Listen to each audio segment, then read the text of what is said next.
پیارے دوستوں، زنا ایک بہت ہی بری چیز ہے اور جس کو اس کی لت لگ جائے وہ کبھی بھی اس سے باہر نہیں نکل سکتا۔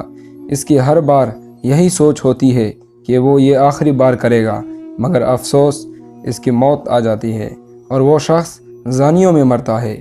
اور اللہ تعالیٰ قرآن میں فرماتا ہے کہ زنا کے قریب بھی مت جاؤ۔ تو آج کی ویڈیو ہم اس بات پر شروع کرتے ہیں۔ ایک ڈاکٹر صاحب ایک وارڈ میں بطور رجسٹر کام کرتے تھے۔ اس ڈاکٹر صاحب نے بیان کیا ہے کہ 1961 کا واقعہ ہے۔ میں نے رات کو ایک خواب دیکھا جس کی وجہ سے میں 6 مہینے بیمار رہا۔ خواب یوں ہے کہ مجھے ایک قبر کے اندر لے جایا گیا۔ میں نے دیکھا کہ قبر کے اندر مردہ تڑپ رہا ہے۔ یوں معلوم ہوتا ہے کہ مردہ سخت اذیت میں ہے۔ اس کا منہ کھلا ہے مگر منہ سے آواز نہیں نکلتی۔ بازو اور ٹانگیں شدید درد کی وجہ سے تھر تھرا رہے تھے۔ کافی دیر تک یہ حالت رہی۔ جب کچھ سکون ہوا تو تھوڑی دیر بعد میں نے دیکھا ایک شخص ایک چمکدار چابک جیسی چیز اس مردے کے پیشاب کی نالی میں داخل کر رہا ہے، جس کی اذیت سے وہ مردہ پھر تڑپنے لگ گیا۔ مردے کی تکلیف اور اذیت دیکھ کر میں نے اس شخص سے پوچھا کہ اس میت کو عذاب کس وجہ سے دیا جا رہا ہے۔ اس نے بتایا کہ یہ مردہ دنیا میں بدکاری زنا کیا کرتا تھا اور جب سے یہ مرا ہے اسے یہی کچھ عذاب دیا جا رہا ہے۔ میں کافی دیر تک یہ معاملہ دیکھتا رہا۔ مجھے مردے کی یہ حالت دیکھ کر بہت رحم آیا۔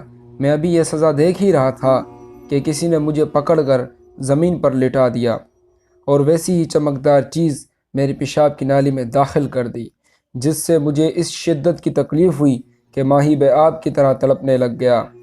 آج بھی مجھے جب وہ منظر یاد آتا ہے تو میرے رونگٹے کھڑے ہو جاتے ہیں۔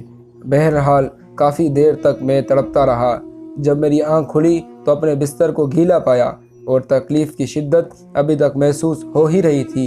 میں سمجھا کہ شاید پیشاب نکل گیا ہے، لیکن دیکھا کہ تکیے تک پانی سے بھیگا ہوا ہے۔ یہ شدت تکلیف کی وجہ سے پسینہ بہہ پڑا تھا۔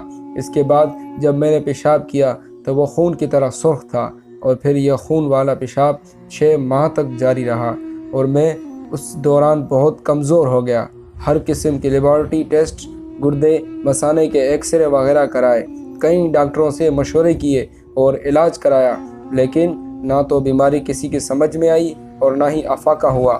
آخر کار دعا، توجہ، استغفار کی طرف متوجہ ہوا تو اللہ رب العزت نے مجھے اس مصیبت سے نجات دی۔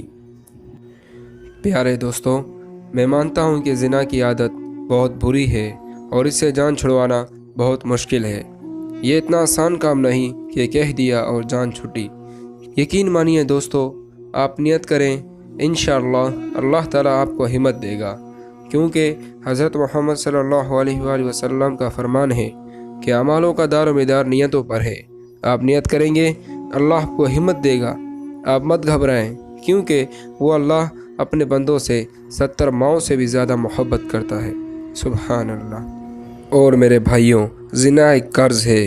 پاک دامن رہو، تمہاری عورتیں بھی پاک دامن رہیں گی۔ بے شک زنا ایک قرض ہے۔ اگر تو نے قرض لیا تو ادائیگی تیرے گھر والے، ماں، بہن، بیوی یا بیٹی سے ادا ہوگی۔ اے ابن آدم، اگر تو عقل مند ہے تو سمجھ لے، بس جو زنا کرتا ہے وہی اپنے گھر کی طرف راستہ دیتا ہے۔ استغفر اللہ۔